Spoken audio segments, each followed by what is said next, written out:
আমার একটা মেয়ের সাথে 5 বছরের রিলেশনশিপ ছিল। আমরা বিয়ে করতে চেয়েছিলাম কিন্তু বাড়ি থেকে মেনে নেয় না। এখন মেয়েটির বিয়ে ঠিক এবং কাবিননামাও হয়ে গিয়েছে, কিন্তু ঘরে তুলে নেয় নাই। মেয়েটা এখনো আমার সাথে কথা বলে, এতে আমার কি করা উচিত? আমি প্রত্যেকটা মেয়েকে বলবো, প্রত্যেকটা যুবককে বলবো, যে যাকে পছন্দ করবা সে তাকেই বিয়ে করবা, এটাই হচ্ছে রাসূলের সুন্নাহ।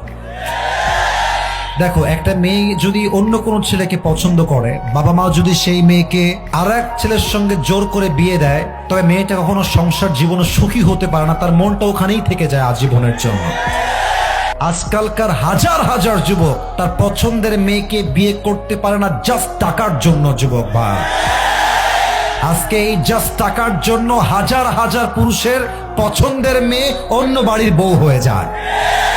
এজন্য আমি আমার প্রত্যেকটা মেয়ের বাবাকে বলবো, আপনার মেয়ের জামাই হিসেবে যার টাকা আছে হি ইজ নট বেস্ট, যার বাড়ি আছে হি ইজ নট বেস্ট, যার বিশাল বড় কোম্পানি আছে হি ইজ নট বেস্ট। আপনার মেয়ের জন্য সবচেয়ে বেস্ট হচ্ছে সেই যুবক যে রাসূলের সুন্নাহ অনুযায়ী জীবনকে গড়েছে।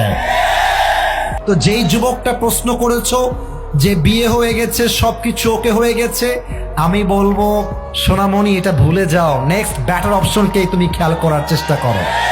যা পেয়েছেন এটা আল্লাহর পক্ষ থেকে আসছে, আর যে ছেড়ে গেছেন আমার জন্য ছিলই না। যুবক ভাইরা, এজন্য আমি বলবো দুনিয়াতে মেয়ে মাত্র একটাই নাই রে বাবা, আরো আছে, আরো আছে।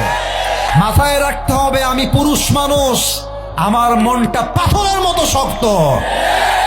এই পাথরে আঘাত করা যায়, বাট এটাকে ভেঙে দেওয়া যায় না। যুবক ভাই, অতএব যেই মেয়ে তোমাকে ছেড়ে আর এক ছেলেকে বিয়ে করে ফেলেছে, ওইটা ভুলে যাও, ওইটা বাদ দিয়ে দাও। তুমি তোমার জীবনে ক্যারিয়ারে সফল হও, এরকম কয়েক লাখ মেয়ে তোমাকে বিয়ের জন্য লাইন ধরে দাঁড়িয়ে যাবে। অতএব যেই মেয়ের বিয়ে হয়ে গেছে এর সঙ্গে কথা বলা যাবে না। এটা কথা বললে এটা ওর স্বামীর হক নষ্ট হবে। স্বামীরা সব সহ্য করতে পারে, বউয়ের সব অন্যায় মাফ করে দিবে, বাট বউ যদি পর পুরুষের সঙ্গে কথা বলে, খোদার কসম, পুরুষের ব্যক্তিত্ব এত শক্ত, পুরুষ নারীর সব অন্যায় মাফ করতে পারে, পর পুরুষের অন্যায় কখনো মাফ করতে পারে না। এজন্য যে প্রশ্ন দিয়েছো সেই মেয়েকে তুমি আজকে সোজা ব্লক হয়ে যাবে। বলবা, তুমি যেই দিন কবুল বলেছো সেই দিন তুমি আমার কপাল থেকে দূর হয়ে গেছো। এখন থেকে তোমার রাস্তা ভিন্ন, আমার রাস্তা ভিন্ন। তোমার রাস্তায় তুমি যাবা, আমার রাস্তায় আমি যাব। আল্লাহ আমার কলিজার টুকরা যুবক একটু ধৈর্যের তৌফিক দান করে পড়া। আমেন।